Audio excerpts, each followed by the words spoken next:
तो दोस्त नमस्ते प्रणाम। मैं आपका दोस्त सरोही सचिन आदित्य, मेरा ब्लॉग में आपका स्वागत है। तो दोस्त ये एनालिसिस है 15 हॉट सीट बिहार विधानसभा के, जो जीत सुनिश्चित करती है और 15 सीट बहुत महत्वपूर्ण होते हैं।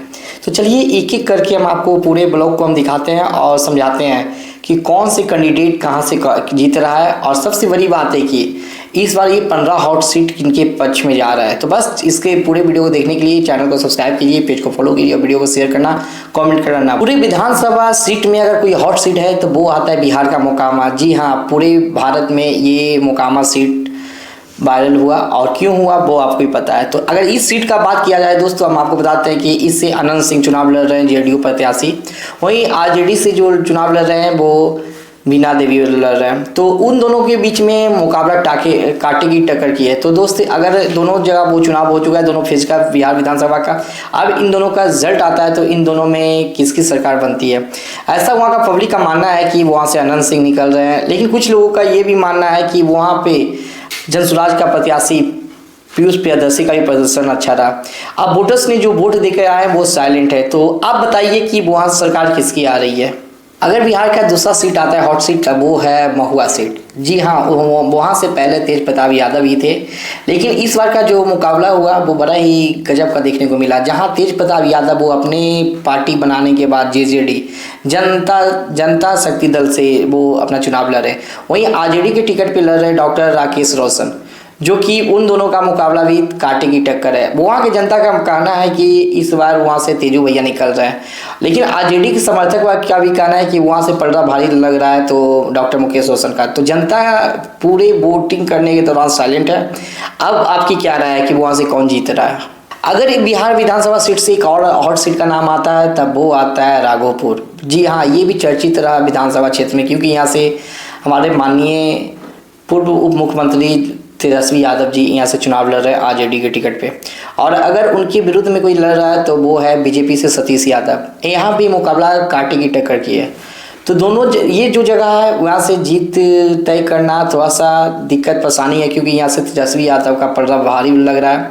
लोगों का ऐसा कहना है कि तेजस्वी यादव वहाँ से निकल रहे हैं। तो आपका क्या कहना है, आप अपने।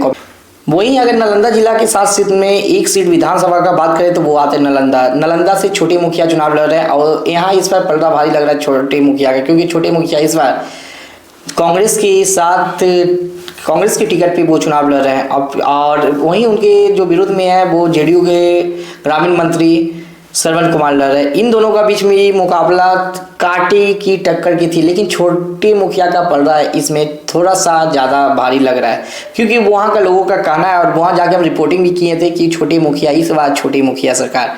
तो क्या लगता है इस बार छोटे मुखिया आ रहे 14 नवंबर के आपके साथ। तो बस आपकी क्या राय है कमेंट कीजिए। वही अगर बात करें तो हम आपको बताते हैं दरभंगा सीट से अलीनगर विधानसभा क्षेत्र से। जी हाँ, वहाँ एक बहुत अच्छा खूबसूरत लोक गायिका मैथिली ठाकुर चुनाव लड़ रहे हैं, जहां इस बार पार्टी में सम्मिलित हुए थे बीजेपी के, और बीजेपी के टिकट से ही वो इस बार चुनाव लड़ रहे हैं। उनके साथ अगर बात करें उनके विरुद्ध जो चुनाव लड़ रहे हैं वो आरजेडी के विनोद मिश्रा है। तो इन दोनों में भी कांटे की टक्कर है, क्योंकि कांटे की टक्कर नहीं होना चाहिए, क्योंकि मैथिली ठाकुर का ये पहला है। ऐसा उनको लग रहा है कि इलेक्शन के बारे में वो कुछ नहीं जानते, बस पार्टी के सिंबल पे वो चुनाव लड़ रहे हैं। वहाँ आरजेडी का भी दबदबा रहने वाला है क्या, ऐसा मानना पब्लिक है। आपका क्या राय है, आप अपना। अगर इस बार बात करें पश्चिम चंपारण से तो चनपटिया से नाम आ रहा है, जहां जनसुराज के टिकट पे बिहार के मशहूर यूट्यूबर मनीष कश्यप जी चुनाव लड़ रहे हैं। ऐसा माना जा रहा है कि वहाँ मनीष कश्यप जी का विधानसभा क्षेत्र है, वहाँ से उनका पलड़ा भारी अगर बीजेपी के टिकट से लड़े चुनाव तो वो है उमाकांत सिंह। अब बताइए कि उन दोनों में पलड़ा किनका भारी है। वहाँ का लोगों का मानना है कि वहाँ से मनीष कश्यप निकल रहे हैं, क्योंकि वो एक बिहार के जाने माने और फेमस यूट्यूबर है। ऐसा लोगों का कहना है कि उनके जिला में अभी विकास नहीं हुआ, तो शायद उनके ऐसे बातों से में भी उनके सपोर्ट करें वहाँ के लोग। आपका क्या राय है वहाँ के लिए। विधानसभा क्षेत्र का चुनाव अगर बात करना है तो वो ऐसा ना हो कि इस विधानसभा के बिना ना हो। ये छपरा विधानसभा सीट से है, जहां आरजेडी के टिकट पे खेसारी लाल यादव दावा कर रहे हैं कि वो जीत रहे हैं। ऐसा मानना है कि इस बार भीड़ भाड़ तो काफ़ी लगा दी खेसारी लाल यादव, और काफ़ी लोगों ने उन्हें समर्थन भी दिया। रियल क्या बात है वो रिजल्ट एग्जैक्ट 14 तारीख को ही पता लगेगा। लेकिन मेरा मानना है कि इस बार छोटी कुमारी जो बीजेपी के टिकट से चुनाव लड़ी, वहाँ ये भी मुकाबला टक्कर किया, क्योंकि एक तरफ है भोजपुरी स्टार तो एक तरफ है छोटी कुमारी। क्या लगता है कि क्या इस बार ट्रेंडिंग स्टार अपना बाजी पलटी मार पाएंगे? क्या छपरा के लोगों में वो अपना विश्वास बना पाएंगे आने वाले 5 साल के लिए, किस तरह से उनके काम करना है? तो वो क्या लगता है, आपका राय है वो कमेंट सेक्शन में कमेंट कीजिए। इस विधानसभा सीट का बात करें तो वो जनसुराज प्रत्याशी रितेश पांडे जी, जो कि भोजपुरी के जाने माने सिंगर है, अगर वो कारगर से जीत जाते हैं तो शायद में भी। लेकिन अगर बात वही करें आज जेडीयू से, तो जेडीयू के टिकट से वो लड़ रहे हैं वरिष्ठ सिंह। अब ऐसा लगता है कि उन दोनों में भी कांटे की टक्कर, लेकिन एक तरफ भोजपुरिया स्टार का भी चमक रहा है, क्योंकि रितेश पांडे छोटे मोटे गायक नहीं, बहुत बड़े स्टार है, तो शायद ये उनके पक्ष में जा सकती है सीट। ये पब्लिक क्या क्या कहना है आप जरूर इस पे। अगर बात करें दानापुर विधानसभा सीट से, तो वहाँ के से जीतलाल यादव चुनाव लड़ रहे हैं। पहले से वो वहाँ से जीते हुए कैंडिडेट है, इस बार वो जेल से चुनाव लड़ रहे हैं। अगर उनके विरोध में लड़ रहे हैं तो वो बीजेपी से रामकृपाल यादव, जो कि एक केंद्रीय मंत्री भी रह चुके हैं। इन दोनों के बीच में अगर बात करें तो पलड़ा थोड़ा सा भारी लग रहा है जीतलाल यादव की ओर।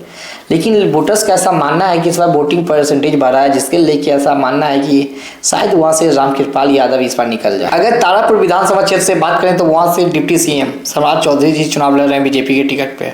अगर आरजेडी के टिकट से वो चुनाव लड़ रहे हैं तो वह अरुण कुमार शाह है। अब इन दोनों में भी कांटे की टक्कर ये सीट के लेके माना जा रहा है, क्योंकि अभी तक चुनाव सम्राट चौधरी भी नहीं लड़े हैं, और यहाँ पे का जो चुनाव है तारापुर का, ये भी एक निर्णायक साबित होगा। जनता का क्या कहना है कमेंट सेक्शन। लखीसराय विधानसभा क्षेत्र की बात करें तो इस बार चुनाव पहले फेज में था, और वहाँ से डिप्टी सीएम विजय कुमार सिन्हा जी चुनाव लड़ रहे हैं। वहीं कांग्रेस से अमरीश एनिस से चुनाव लड़ रहे हैं, जो कि ये भी एक निर्णायक है। ऐसा उस चुनाव में जो फर्स्ट फेज में हुआ, इससे पूरे भारत में थोड़ा सा किरकिरी हुई थी, क्योंकि जिस तरह से अपमान किया गया था विजय कुमार सिन्हा जी का, वो सारे लोगों ने देखा। वहाँ का जनता किसके साथ है और वहाँ का जो अंदरूनी वोट है वो कहाँ गया, किनका फेवर में गया, ये भी एक महत्वपूर्ण सीट मानी जा रही है विधानसभा क्षेत्र में। तो अगर कहलगांव विधानसभा क्षेत्र की बात किया जाए तो वहाँ से जो चुनाव लड़ रहे हैं 2 कैंडिडेट, अगर बात होता है एक जेडीयू से तो एक आरजेडी से। जेडीयू से जो चुनाव लड़ रहा है ये भी सीट बड़ा हॉट सीट है। जेडीयू प्रत्याशी शुभानंद मुकेश, ये भी एक सीट जो है शानदार जीत साबित कर सकता है, ये भी एक कहानी। अगर आरजेडी से चुनाव लड़ रहे हैं तो वो है रजनीश भारती, ये भी सीट महत्वपूर्ण है। इन दोनों में किनके खाता में ये सीट जाएगी, जनता वहाँ। इस विधानसभा क्षेत्र में काराकाट भी एक ऐसा क्षेत्र बन चुका है, क्योंकि यहाँ से जो चुनाव लड़ रही है वो पवन सिंह की वाइफ ज्योति सिंह, वो निर्दलीय प्रत्याशी के रूप में चुनाव लड़ रही थी, जिससे उसी के लेके ये भी एक काफ़ी दिलचस्पी वाला चुनाव हो चुका है, क्योंकि उनके विरुद्ध चुनाव लड़ रही है जेडीयू एनडीए प्रत्याशी महाबली सिंह। अब वहाँ का वोटर्स भी साइलेंट है, वहाँ का जैसा भीड़ भाड़ देख के ऐसा पता चल रहा है कि वहाँ से निर्दलीय प्रत्याशी ज्योति सिंह की विजय है। जनता क्या बोलती है, जनता किनके वोट सपोर्ट में वोट की है, भीड़ भाड़ में तो ऐसा लग रहा था कि वहाँ से ज्योति सिंह ही चुनाव जीत रही है। आपकी क्या राय है कमेंट सेक्शन में कमेंट कीजिए और वीडियो को शेयर कीजिए। महानार विधानसभा क्षेत्र भी अपने आप में एक मुख्य दिलचस्पी के रूप में देखा जा रहा है, क्योंकि यहाँ से बिहार के मशहूर टीचर विपिन सर चुनाव लड़ रहे निर्दलीय प्रत्याशी है। उन्हीं के साथ वो विरोध में 2 पार्टी और है, बीजेपी से और एक है आरजेडी से। अगर बात किया जाए आरजेडी प्रत्याशी तो विपिन कुमार सिंह जो आरजेडी से लड़ रहे हैं, और अगर बात किया जाए एनडीए प्रत्याशी के रूप में तब वो है उमेश सिंह कुशवाहा। अब ये दोनों पार्टी से हैं और विपिन सर निर्दलीय है। पिछले बार विपिन सर मुखिया का चुनाव जीत के आए, इस बार वो अपने लक आजमाए विधानसभा चुनाव में। वहाँ की जनता क्या बोली है और आपकी क्या राय है, ये पूरे सारे जितने विधानसभा क्षेत्र है किसके सीट कहाँ जा रहे हैं, किनके खाते में, ये कहना सर जनता की बस की बात है। मेरी बस मानना है कि ये सीट 15 हॉट सीट जो भी हम आपको बताएं ये बड़ा ही दिलचस्पी रखने वाले हैं दोस्त। तो ये था मेरा संपूर्ण ब्लॉग और फुल एनालिसिस। दोस्त आपका क्या कहना है, लाइक कमेंट कीजिए और वीडियो को शेयर जरूर कीजिए, और इसी तरह से नेक्स्ट ब्लॉग देखने के लिए चैनल के सब्सक्राइब और फॉलो करना ना भूलें।